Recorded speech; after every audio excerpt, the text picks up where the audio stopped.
Pour commencer donc cette année, et ce premier sabbat de cette année, je vous propose de parler donc d'une guérison d'une femme courbée, dit le texte. Et le premier détail que je vois dans ce texte, le texte dit, c'est que Jésus passait ce samedi où? À la synagogue.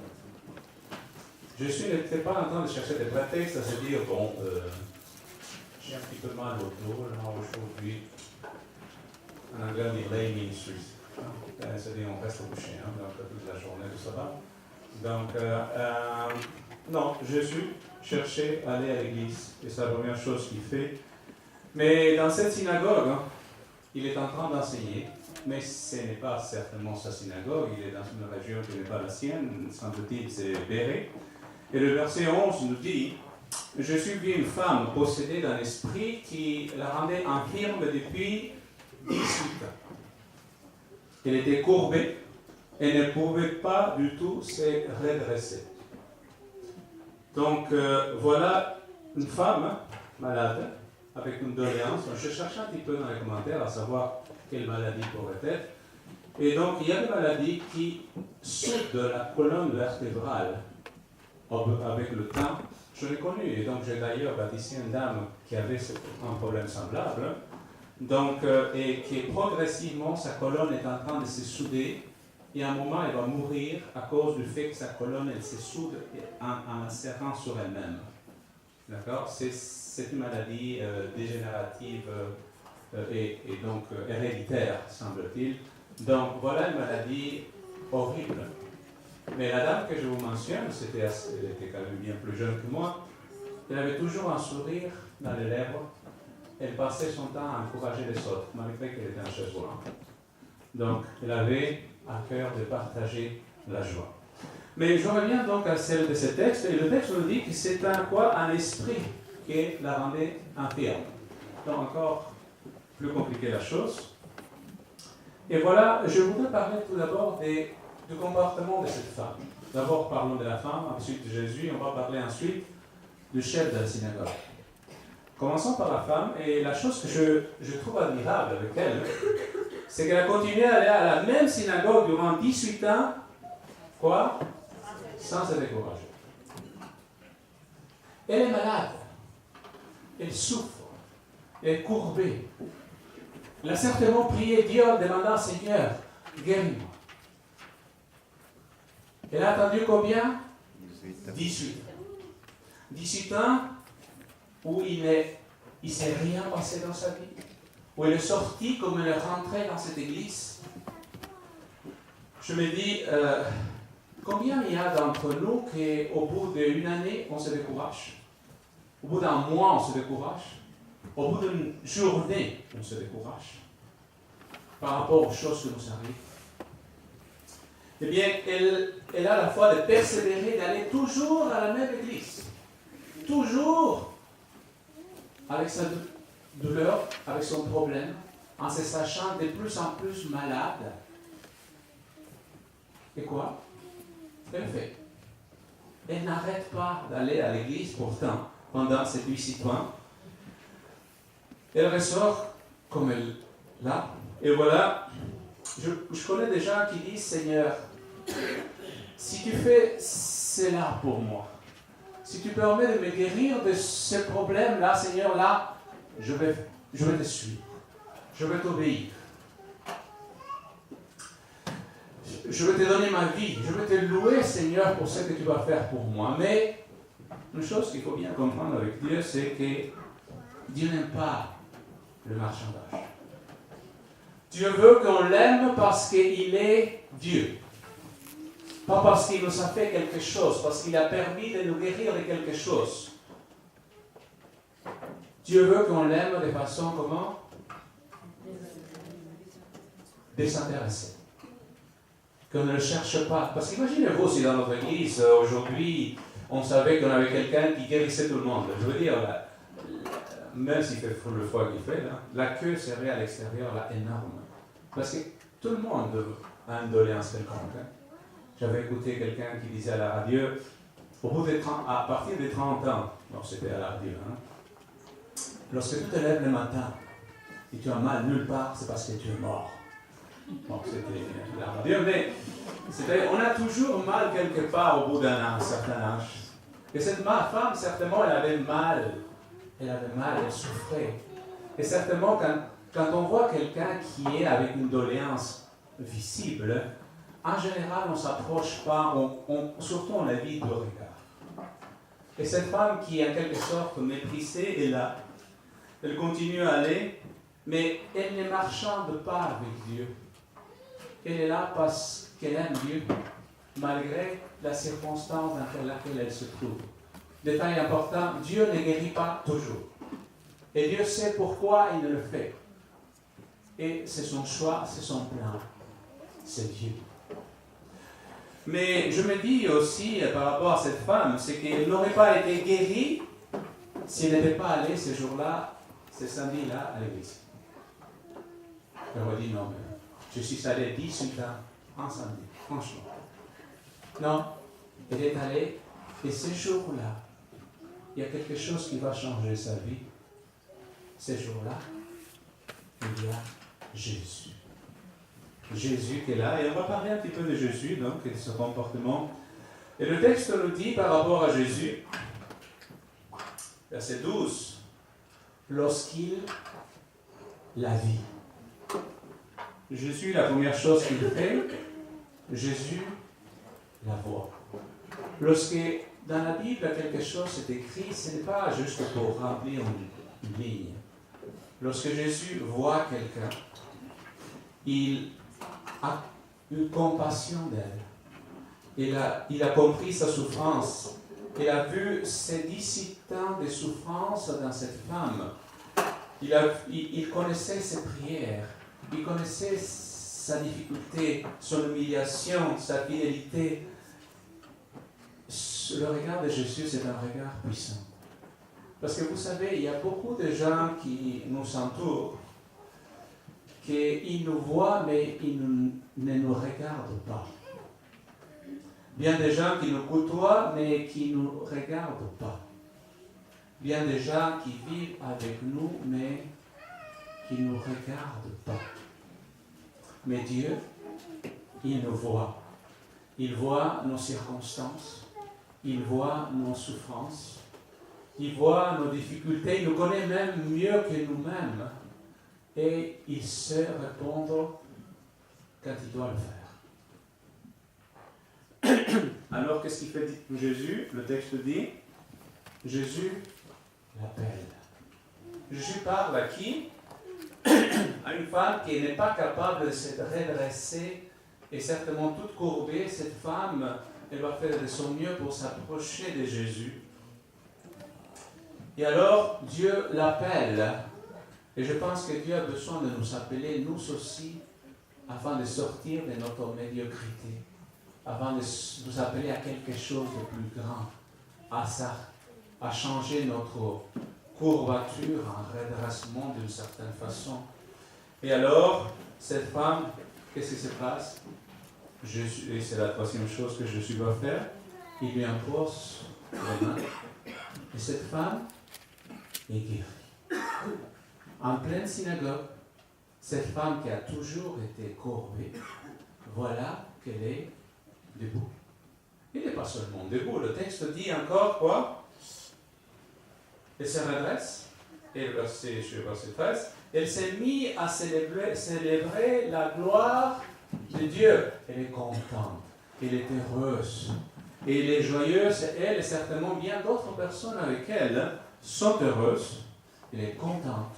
Dieu l'a guérie. Ça aurait été le bon moment pour le chef de la synagogue de faire quoi? De chanter, de louer Dieu. Mais le texte, tandis que la femme, Jésus et certainement d'autres se réjouissent, le texte dit, le chef de la synagogue s'est indigné de ce que Jésus avait opéré cette guérison quand? Pendant le sabbat. C'est un samedi. Que fait-on? C'est ça la question. J'imagine que c'est l'ancien du lieu, ou l'équivalent de l'ancien du lieu, ou le pasteur de l'église en question, qui, quoi? Il se fâche. Et donc, parlons aussi cette fois-ci du chef de la synagogue. Donc, ce qui était devenu une guérison, ce qui aurait été une occasion de louange, devient une occasion de dispute entre qui? Entre Jésus d'un côté, avec ses disciples, et de l'autre côté, qui? Le chef de la synagogue avec les pharisiens, les sadduciens, les scribes et bien d'autres. Voilà, deux groupes se forment dans cette salle, et la question est à savoir qui gagne. Qui a raison? Je me dis, en tant que Jésus, et c'est ça qu'il lui dit, mais tu aurais pu guérir ça quand? Plus tard, un autre jour. Et Jésus aurait gagné beaucoup moins d'ennemis que de faire les choses à un autre moment. Mais Jésus ne le fait pas. Mais parlons cette fois-ci un petit peu des chefs de la synagogue, bien sûr, avec les pharisiens avec. Donc, des fois, je vais être au singulier et au pluriel, parce que c'est les deux groupes qui sont vissés ici. La première chose, c'est je commence par la critique elle-même. Toute critique, quoi, n'est pas nécessairement mauvaise. Qu'est-ce que je veux dire? Nous avons tous besoin d'être critiqués. On a besoin de ça, autrement on ne deviendrait pas ce que nous sommes. Si Wayne Gretzky n'aurait été jamais critiqué par son coach, il ne serait pas devenu l'hockeyeur qu'il est devenu. J'ai pris un hockeyeur parce que c'est au Québec, hein, mais on aurait pu prendre bien d'autres personnes. Je veux dire, si on n'a pas de personnes qui nous disent ce qui ne va pas, on ne se rendra pas compte souvent nous-mêmes. Hein.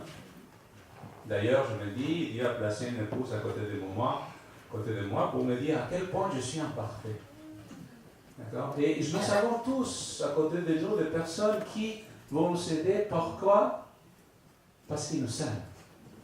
S'ils nous disent certaines choses, c'est parce qu'ils veulent nous améliorer.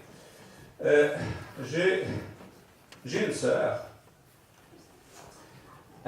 qui me dit parfois cette personne aurait besoin d'un bon ami ou d'un miroir. L'un des deux va pouvoir l'aider.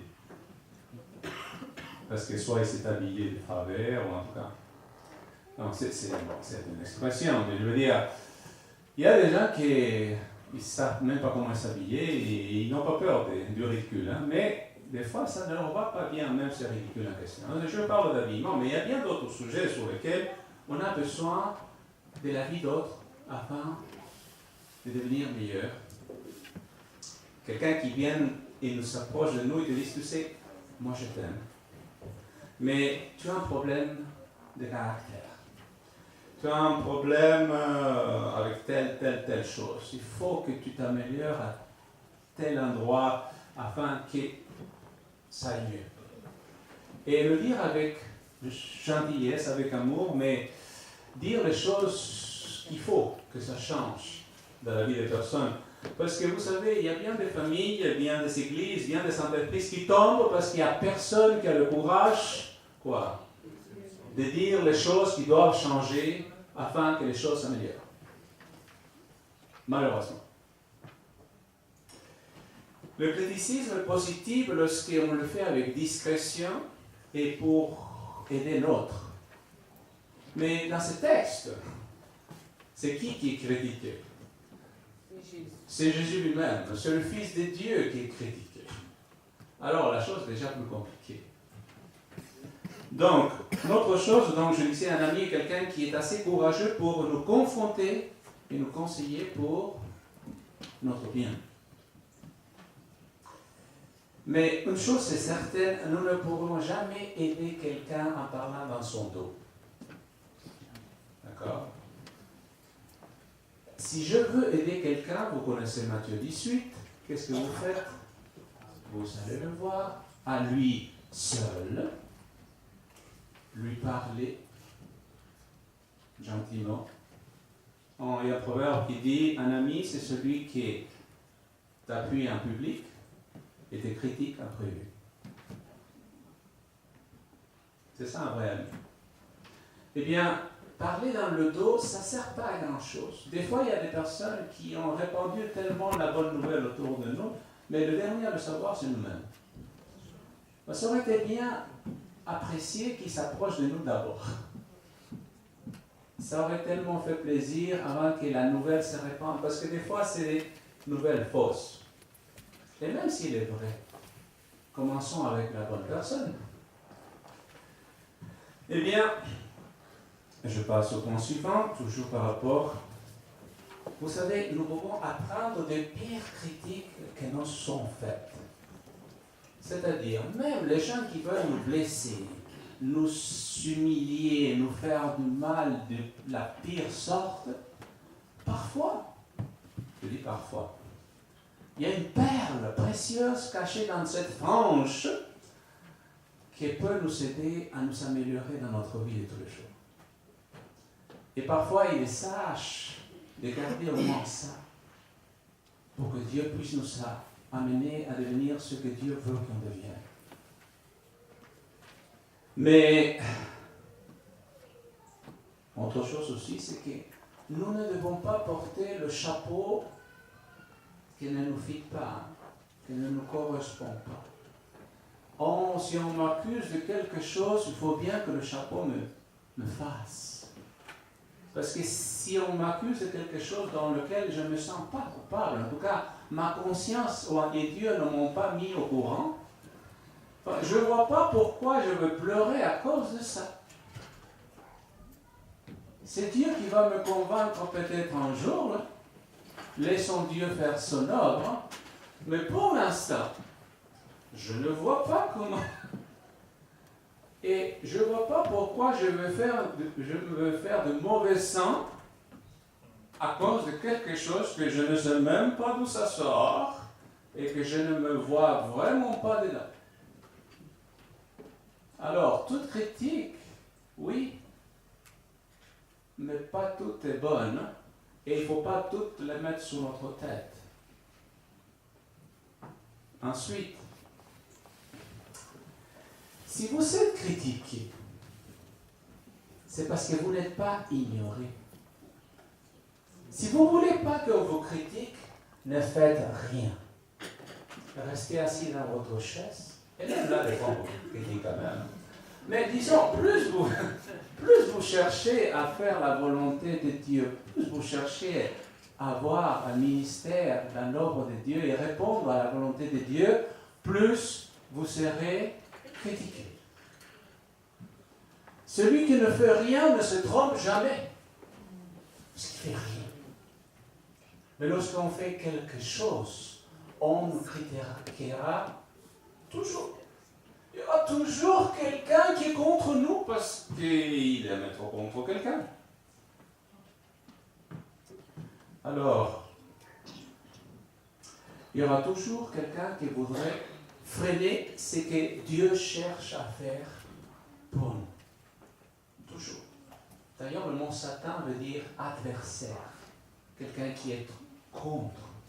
Non, rappelez-vous que la première division commence au ciel. Ce n'est pas étonnant. Dieu veut faire diviser aussi son Église, les familles. Et quoi que ce soit, il aime la division. Diviser pour régner. C'est toujours sa politique. Alors, bien des critiques ont comme but, quoi? De nous empêcher de voir la bonté de Dieu dans notre vie.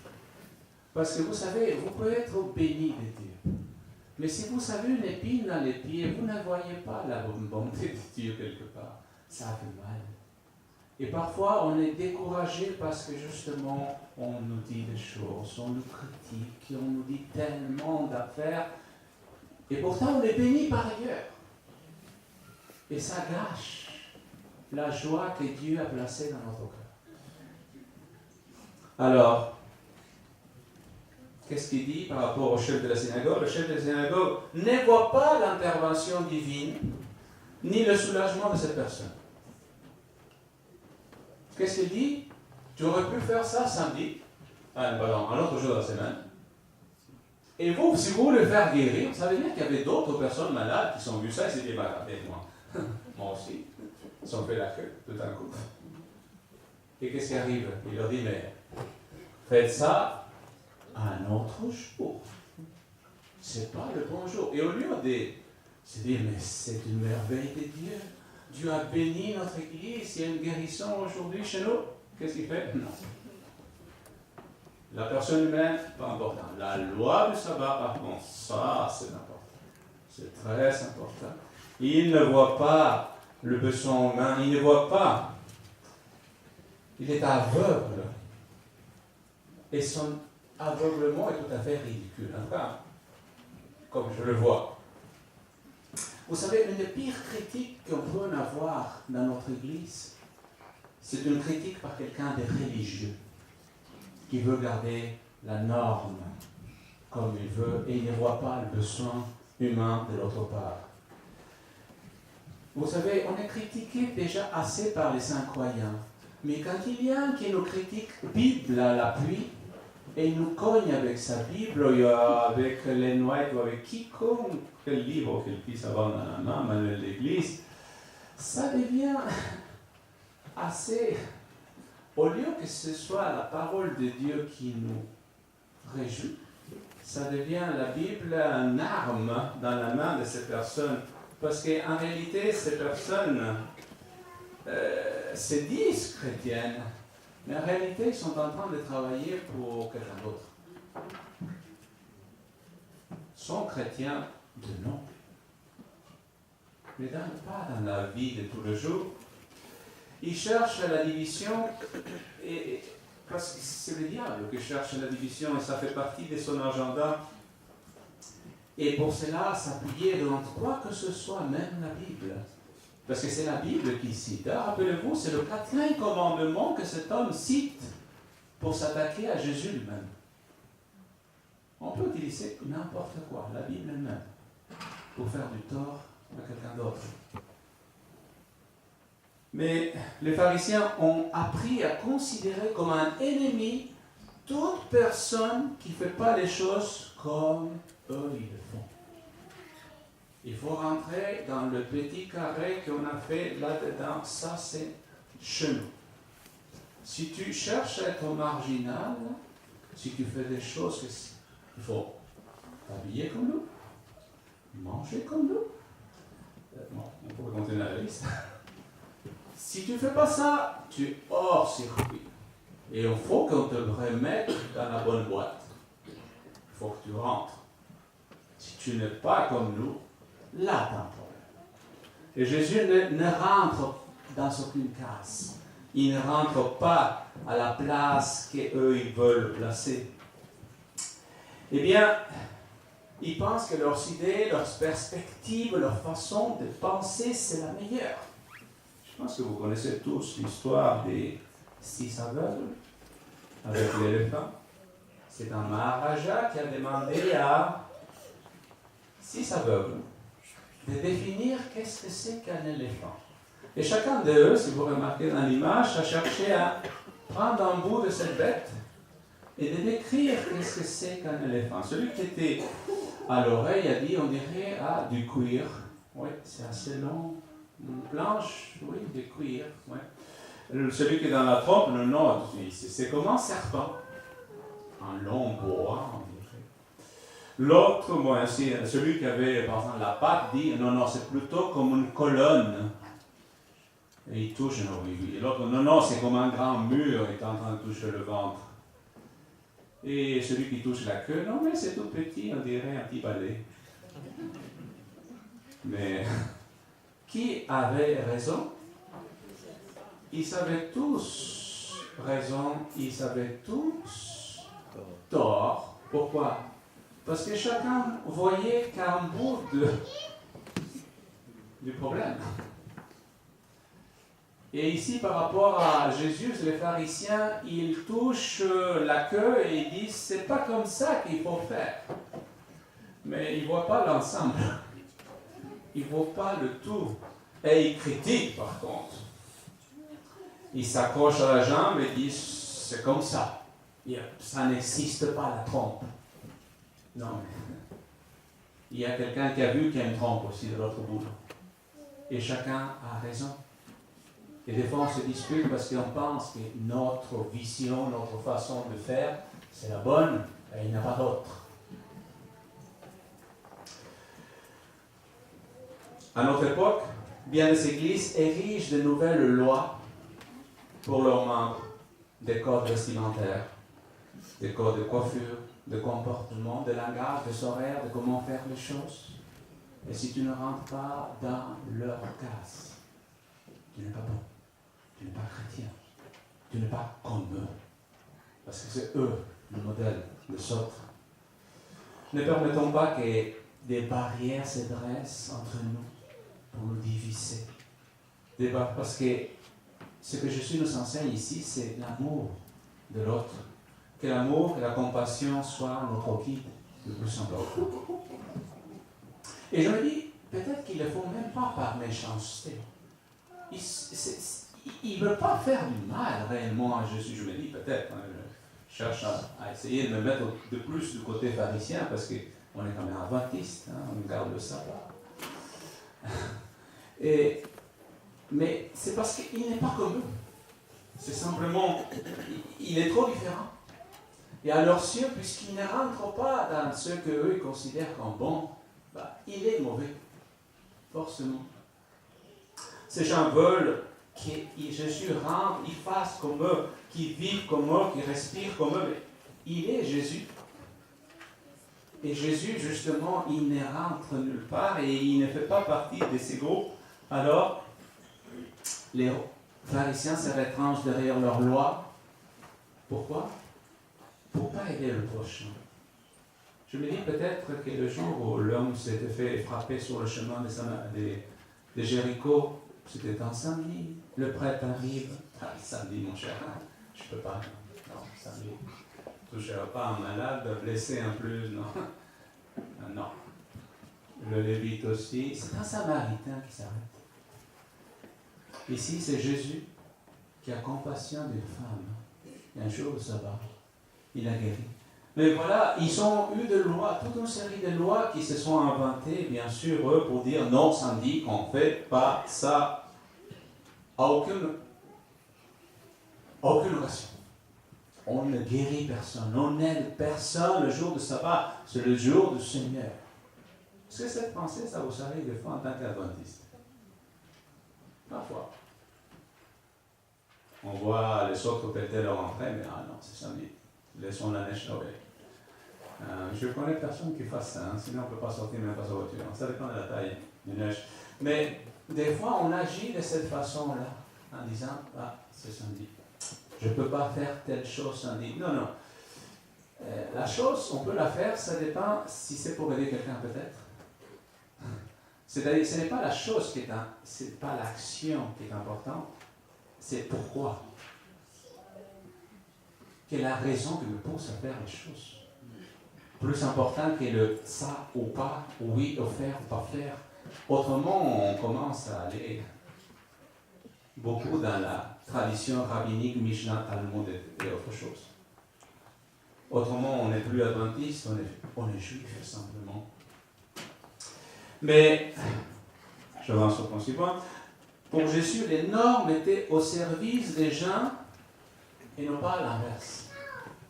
Pour le pharisien, c'est les normes, les lois qui sont le plus importantes. La santé, la vie des personnes, ou le confort des autres, c'est pas grave. Un juif n'a même pas une cheminée le jour de sabbat, c'est travail. Il préfère se geler s'il faut. C'est sabbat. Tu n'iras pas chercher du bois. D'accord? Je connais personne au Québec qui fait ça, avec le froid qui fait dehors. Là. Mais c'est cette façon de penser qui parfois nous guide. Eh bien, c'est difficile. Ils critiquent Jésus parce qu'ils craignent aussi pour leur position, leur place, l'autorité. Ils sont toujours respectés les gens, mais voilà un homme qui fait les choses toutes de travers, qui ne respecte pas les lois qui se sont données. Il les viole sans aucun regard pour ce qu'eux ils pensent. Voilà un homme qui justement, par la suite, le texte dira, ils vont chercher à le tuer plus tard. Il est trop différent. Mais il ne voit pas une femme qui a souffert 18 ans et qui voilà est guérie. Que voilà, Dieu lui a donné quelque chose de merveilleux ce jour-là. Au lieu de se réjouir, ils sont attristés, ils sont fâchés. Fâchés du bonheur d'autrui. Est-ce que ça arrive? Parfois. Eh bien, ils sont fâchés parce que Jésus prend une autorité qu'eux, ils ne l'ont pas donnée. Eux, ils veulent garder tout ça pour eux. Le problème, en réalité, ce n'est pas la femme. La femme, c'est le prétexte. C'est le moyen par lequel eux, ils vont attaquer Jésus, ils vont le critiquer. La femme était juste entre la guerre entre les pharisiens contre Jésus. Elle est juste l'instrument, la bonne occasion. Alors Jésus, qu'est-ce qu'il va faire? Jésus leur dit, hypocrite. Le mot est assez dur quand on pense. Mais pourquoi il leur dit hypocrite? Premièrement, c'est parce qu'il, donc le chef de la synagogue, ne parle pas à Jésus. Il dit, mais Seigneur Jésus, pourquoi tu as fait ça? Non. Il dit, mais ce n'est pas le samedi qu'il faut faire ces choses. Il ne s'adresse pas à lui, vous avez remarqué? Donc, on parle de façon très générale. Est-ce que vous connaissez ces gens-là qui tournent autour de Paul, au lieu de vous adresser à vous, là, ils parlent avec tous les autres à propos de vous. Ouais, ça c'est hypocrisie, mais si tu as quelque chose contre moi, parle-moi déjà, d'accord? Moi. Au lieu de répandre la nouvelle. Ensuite, qu'est-ce qu'il fait? Il masque son haine de Jésus par un prétendu zèle pour le sabbat. On veut garder la loi de Dieu. On veut obéir à Dieu.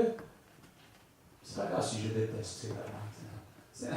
L'important, c'est d'obéir à Dieu. Tu ne peux pas dire que tu aimes Dieu que tu ne vois pas si tu n'aimes pas ton prochain que tu vois. Ça ne sert à rien. C'est juste des paroles. C'est juste de l'hypocrisie, dit Jésus. Enfin, il s'autorise, et c'est ça là que Jésus va leur dire, il s'autorise à quoi? À détacher leurs animaux, à s'occuper de leurs animaux le jour de sabbat. Et il ne se réjouit pas par contre parce que